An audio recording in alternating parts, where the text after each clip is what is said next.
مجھے یاد نہیں پڑتا کوئی ایک دن ایسا گزرا ہو جس میں امی ابو یاد نہ آئے. جس کے پاس ہیں پھر کیوں نہیں ان کی خدمت کرتے؟ یہ چلے جائیں گے تو پھر ملنے کے لیے قبرستان جانا پڑے گا, پھر قبر پر جا کر ان سے باتیں کرنی پڑیں گی, لیکن جواب نہیں آئے گا. تمہارے پاس ایک رحمت کا سائبان ہے. اب تو سائنس بھی یہ کہتی ہے 5-6 سال کا بچہ اور 60 سال کا بوڑھا یہ برابر ہوتا ہے.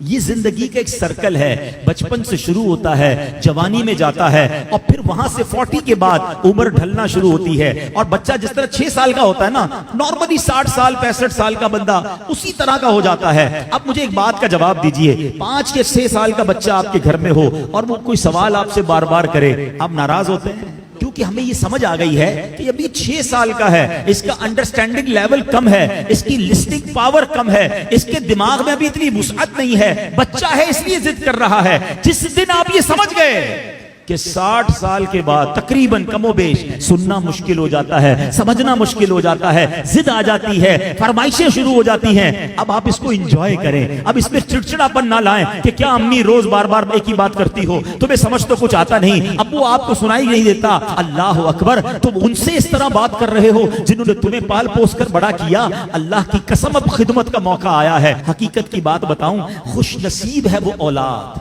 جس کو ماں باپ بڑھاپے میں ملے. ارے کئی ایسے ہیں جو ماں باپ کو بڑھاپے سے پہلے ہی کھو بیٹھے ہیں, اور خوش نصیب ہے وہ اولاد جس کو ماں باپ نے خدمت کا موقع دیا.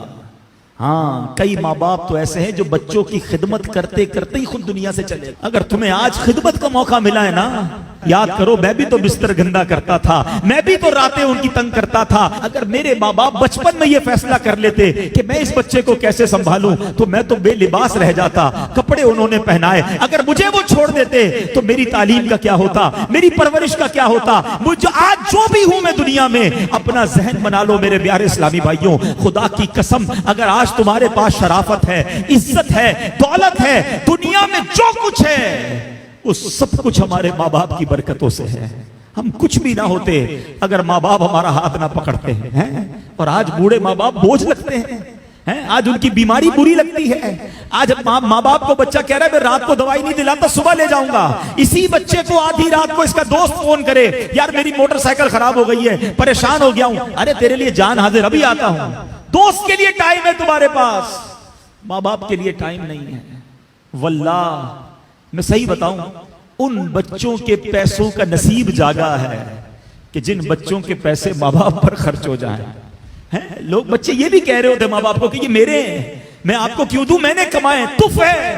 یہ کوئی باتیں کرنے والی باپ سے, جس باپ نے اپنے پیٹ کاٹ کاٹ کر ہمیں کھلایا, اپنی خواہشیں مار مار کر. ہو سکتا ہے کبھی بچپن میں کسی کھلونے کی دکان سے ہم گزرے ہوں اور ہم نے کہا ابو یہ کھلونا لینا ہے, باپ کے جیب میں پیسے تھوڑے ہوں, باپ نے اپنے لیے کچھ خریدنے کا سوچا ہو, مگر سوچا ہوگا کوئی بات نہیں جوتے نہیں لیتا, کوئی بات نہیں آج یہ والا کھانا نہیں کھاتا, بچہ رو رہا ہے اس کو کھلونا دلا دوں. انہوں نے ہماری خواہشیں پوری کی, اور آج بچہ یہ کہہ رہا ہے کہ یہ پیسے میرے ہیں. یقین کرو تمہارے پیسوں کا نصیب جاگا ہے اگر کسی طرح تمہارے ماں باپ پر تمہارے پیسے خرچ ہو جائیں. اس سے اچھا میرے پیسوں کا اس سے اچھا مصرف کیا ہے کہ یہ پیسہ ماں باپ کی خدمت میں خرچ ہو جائے. لیکن آج جو واقعات سننے کو مل رہے ہیں دل دہل جاتا ہے. ہم نے علماء کی کتابوں میں پڑھا ہے کہ بیٹا والد کے ساتھ ایسا بہیو کرے, اس طرح زندگی گزارے جیسا آقا کے سامنے غلام ہوتا ہے. مگر آج سننے کو جو باتیں مل رہی ہیں نا کہ بوڑھا باپ بیٹے کے آگے غلام بنا ہوا ہے. وہ اولاد کیسی ہے, زبان لٹک نہیں جاتی جو ماں باپ سے ایسے بات کرے.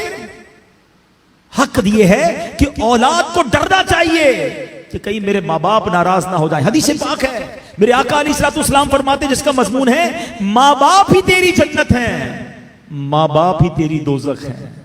اس کا مطلب کیا ہوا, یعنی ماں باپ راضی ہو جائیں تو رب بھی راضی ہو جائے گا, جنت مل جانی ہے. اور ماں باپ ناراض ہو گئے پھر نہیں کام آنی عبادتیں, دین کا کام کریں بہت اچھی بات ہے, مگر یہ دیکھ لو کہ ماں باپ راضی ہیں کہ نہیں, یہ بہت ضروری ہے. ہم بعض اوقات اس طرف سے چوک جاتے ہیں, یہ پہلا اسٹیپ ہے.